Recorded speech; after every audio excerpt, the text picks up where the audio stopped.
welcome to Meenu Hemu Tutorials. In today's lecture, we will cover the topic factors affecting the resistance. Okay. So, what factors affect the resistance? First, length. Second, area of cross section of conductor. Third, nature of material. Okay. So, first क्या है? Length. The length is directly proportional to the resistance. ठीक है, मतलब कोई conductor है, अगर हमें उसका रेजिस्टेंस फाइंड करना है तो जितना ज़्यादा उसकी लेंथ होगी उतना ही ज़्यादा उसमें रेजिस्टेंस भी होगा. So resistance is directly proportional to the length of the conductor. Second, area of cross section.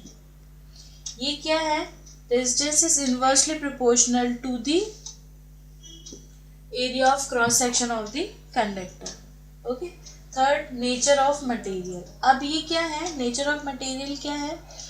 Suppose हमें पता है कि लेंथ के इक्वल, लेंथ के डायरेक्टली प्रोपोर्शनल और क्रॉस सेक्शन के इनवर्सली प्रोपोर्शनल है. सपोज हमने दो वायर्स लिए,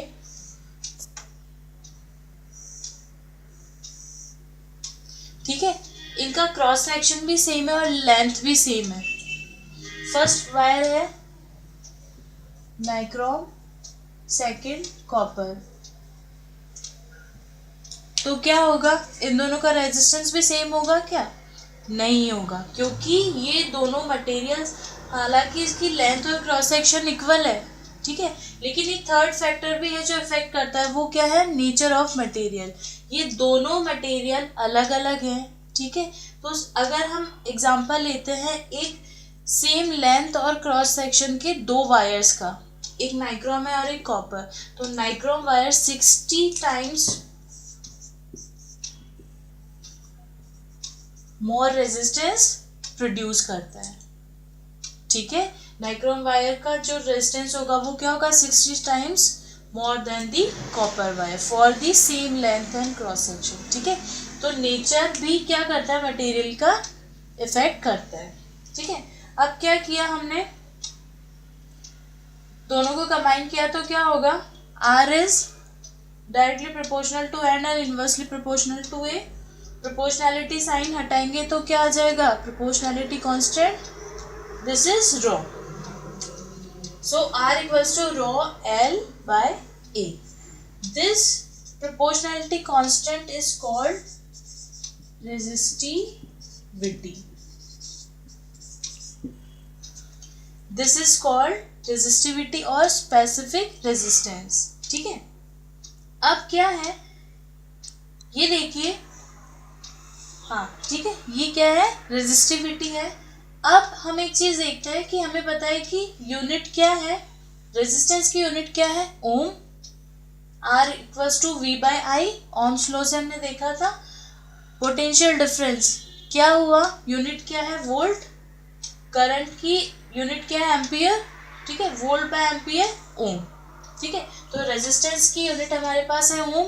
तो इससे हम क्या कर सकते हैं?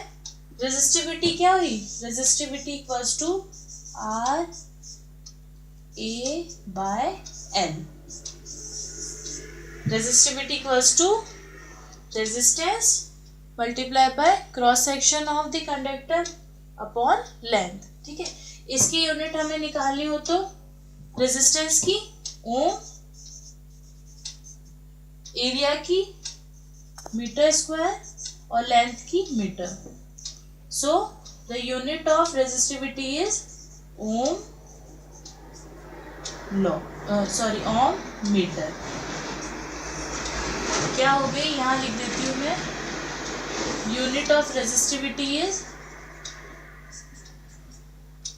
ओम मीटर, ठीक है. हमें क्या है? अगर किसी भी चीज का फॉर्मूला पता है और फॉर्मूला में जो जो भी क्या आ रहा है, फिजिकल क्वांटिटीज आ रही है, इंडिविजुअल अगर हमें उनकी क्या है यूनिट्स पता है, तो हम किसी भी फिजिकल क्वांटिटी की यूनिट फाइंड कर सकते हैं. बस अप्लाई करना है इंडिविजुअल्स उनकी, और जो भी होगी लास्ट में वो क्या होगी उसकी, ठीक है. तो यहाँ हमारे पास कंसेप्ट आया रेजिस्टिविटी का और उसकी unit ohm metre. Okay, thanks for watching the video. Please like, share and subscribe for more videos.